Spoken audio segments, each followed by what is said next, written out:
Hello दोस्तों, कैसे हैं आप सब? मेरा नाम दीपक है और मैं आप सबका स्वागत करता हूँ मेरे चैनल आपके एचआर कंसल्टेंट में।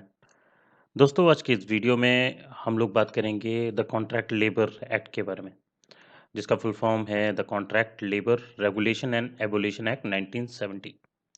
ये बेसिकली एचआर कॉम्प्लायंस का हिस्सा है, तो इसके बारे में हम लोग डिटेल में जानेंगे कि बेसिकली ये एक्ट क्या होता है, ये किसके बारे में बात करता है और इसके अंदर क्या-क्या चीज़ें आती हैं, क्या-क्या रेगुलेशंस आते हैं और ये कहाँ-कहाँ लागू होता है।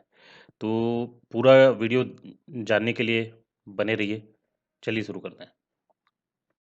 सबसे पहले देख लेते हैं कि ये एक्ट है क्या।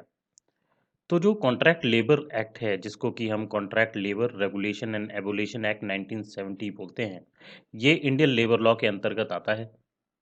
और ये एक्ट जो है is a labor law that regulates the employment of contract labor in certain establishment and provide for it abolition in certain circumstances. कहने का मतलब है कि जो contract labour regulation and abolition act 1970 है, ये एक इंडियन लेबर लॉ के अंतर्गत आने वाला लॉ है, जो कि रेगुलेट करता है एम्प्लॉयमेंट ऑफ कॉन्ट्रैक्ट लेबर। जो कॉन्ट्रैक्ट लेबर है उनको रेगुलेट करता है, उनके बारे में बात करता है और कौन से ऑर्गेनाइजेशन में जो है कॉन्ट्रैक्चुअल लेबर को रखा जाना चाहिए, कौन से ऑर्गेनाइजेशन में नहीं रखा जाना चाहिए, उसके बारे में भी बात करता है। और साथ में अगर किसी कंपनी में, किसी इंडस्ट्री में या किसी इस्टेब्लिशमेंट में अगर कॉन्ट्रैक्ट लेबर नहीं चाहिए, तो वहाँ पे हटाने की बात भी करता है, जिसको हम एबोलिशन बोलते हैं।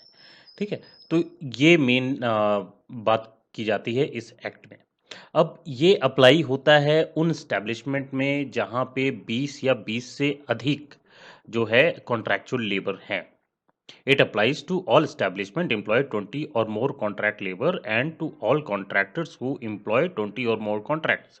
और दूसरी जगह उन कॉन्ट्रैक्टर्स पे भी लागू होता है कि जो 20 से ज़्यादा एम्प्लॉय रखे हैं, जो कॉन्ट्रैक्टर है उसके अंडर अगर 20 से ज़्यादा एम्प्लॉय हैं तो वहाँ भी ये लागू होता है। ये एक्ट बेसिकली एम करता है कि ये जो कॉन्ट्रैक्ट लेबर हैं उनके राइट को प्रोटेक्ट कर सके और उनका एक्सप्लॉयटेशन होने से बचा सके। ये इसका मेन उद्देश्य है।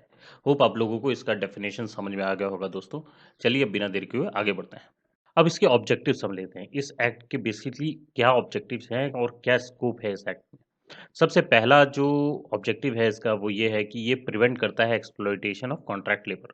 अगर किसी भी कंपनी में आप जाएंगे ना, किसी भी कंपनी या किसी भी फैक्ट्री में आप जाएंगे, तो वहाँ पे जो कॉन्ट्रैक्ट लेबर होते हैं ना, उनकी दशा जो है, जो रेगुलर एम्प्लॉय होते हैं उनसे बहुत ही अलग होती है और कई जगह उनको एक्सप्लॉइट भी किया जाता है। तो ये जो एक्ट है, द कॉन्ट्रैक्ट लेबर एक्ट जो है, ये इनका एक्सप्लॉयटेशन होने से प्रिवेंट करता है, to prevent exploitation of contract labour.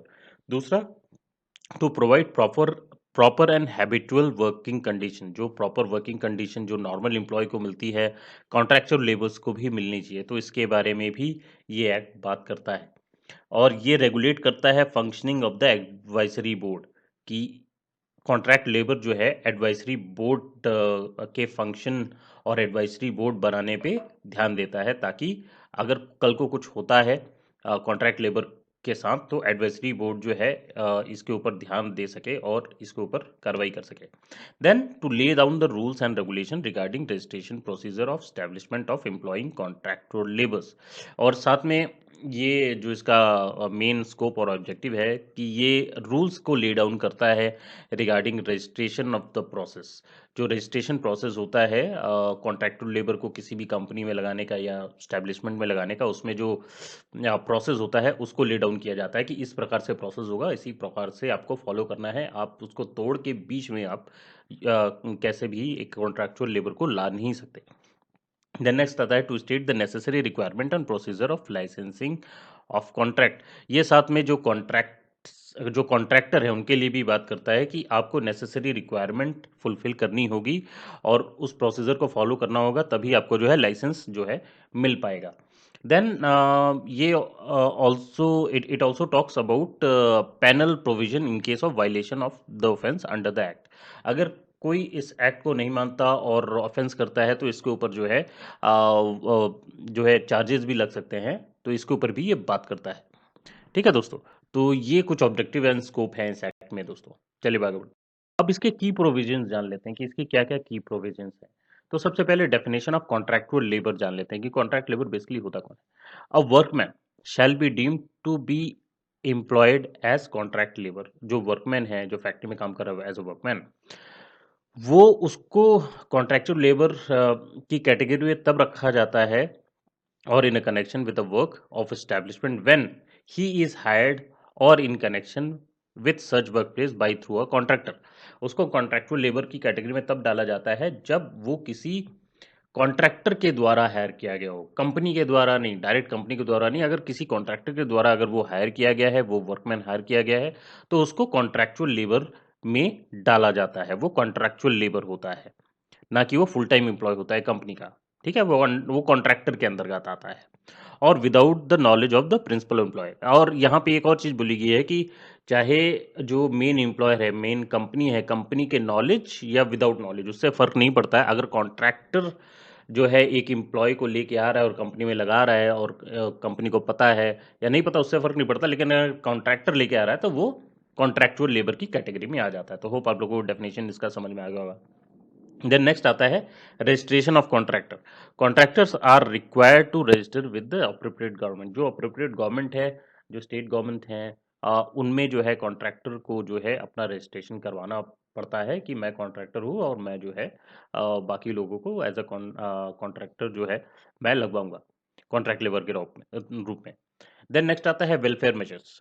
Principal employer are required to provide certain welfare measure for contractual labour such canteen, rest home, first aid के फैसिलिटीज। तो यहाँ पे वेलफेयर फैसिलिटीज की बात की जाती है, चाहे ये कैंटीन हो, चाहे रेस्ट रूम हो, फर्स्ट एड फैसिलिटी हो, ये सारी जो है आपको प्रिंसिपल एम्प्लॉयर प्रोवाइड करता है। प्रिंसिपल एम्प्लॉयर का मतलब जो जिस कंपनी में आप कॉन्ट्रैक्ट लेबर के तौर पे लगे हैं, वो कंपनी या वो फैक्ट्री जो है आपको प्रोवाइड ये सारी फैसिलिटी जो है प्रोवाइड करेगी। कैंटीन, ये rest room, first aid facility, ये आपको प्रोवाइड किया जाएगा उस फैक्ट्री में। Then payment of wages. Contractor जो है, यहाँ पे कॉन्ट्रैक्टर का रोल आता है। जो वेजेस है, जो कॉन्ट्रैक्टर है वो रिस्पॉन्सिबल रहेगा पेइंग ऑफ द वेजेस। जो लेबर्स को वेज देने हैं वो कॉन्ट्रैक्टर के हाथ में रहेगा। तो जो कंपनी है वो कॉन्ट्रैक्टर को देगी पैसा और फिर कॉन्ट्रैक्टर को जो है अपने लेबर्स को जो कॉन्ट्रैक्ट लेबर है उनको पैसा देना होता है। तो यहाँ पे पेमेंट ऑफ वेजेस की बात होती है। Then prohibition of contractual labour. तो जो द गवर्नमेंट में prohibit the employment of contractual labour in certain establishment और in certain type of work. Government के हाथ में होता है कि वो किसी किसी जगह पे, किसी किसी फैक्ट्री में जहाँ पे कॉन्ट्रैक्चुअल लेबर की रिक्वायरमेंट नहीं है, वहाँ पे जो है कॉन्ट्रैक्टेड लेबर की बात वो खत्म कर सकती है और वहाँ पे उस टाइप के काम को वो हटा सकती है। ये पूरा का पूरा गवर्नमेंट के हाथ में होता है। देन नेक्स्ट है central and advisory, state advisory board. दो जो एक्ट है provides for the constitution of central and advisory board to advise the concern government on matters arising out of administration of the act. कहने का मतलब है कि जो सेंटर और एडवाइजरी स्टेट एडवाइजरी बोर्ड है, उनका गठन बेसिकली इसीलिए हुआ है कि अगर इस एक्ट को ढंग से पालन नहीं किया जाता है और इस एक्ट में कुछ लोग जो है इसको प्रॉपरली नहीं फॉलो करते हैं, तो उसके ऊपर जो है कार्रवाई करने के लिए सेंटर और स्टेट एडवाइजरी बोर्ड रहेंगे और इस मैटर को रेज करके उनके ऊपर कार्रवाई की जाएगी। तो ये कुछ की प्रोविजंस हैं दोस्तों जो कि आप लोगों को ध्यान में रखने हैं अगर आप कॉन्ट्रैक्चुअल लेबर के बारे में बात करते हैं तो। बस दोस्तों, आशा करता हूँ कि आज का वीडियो आप लोगों को पसंद आया होगा। अगर पसंद आया आया है तो लाइक ज़रूर कीजिएगा, अपने ज़्यादा से ज़्यादा दोस्तों के साथ शेयर कीजिएगा और सब्सक्राइब करना मत भूलिएगा। मैं इसी प्रकार के नए-नए कंटेंट आप लोगों के लिए लेके आता रहूँगा। बस अपना प्यार और साथ इसी तरह बनाए रखिएगा। मैं मिलूँगा आप लोगों से अगले वीडियो में, तब तक के लिए अपना ख्याल रखिएगा। धन्यवाद दोस्तों।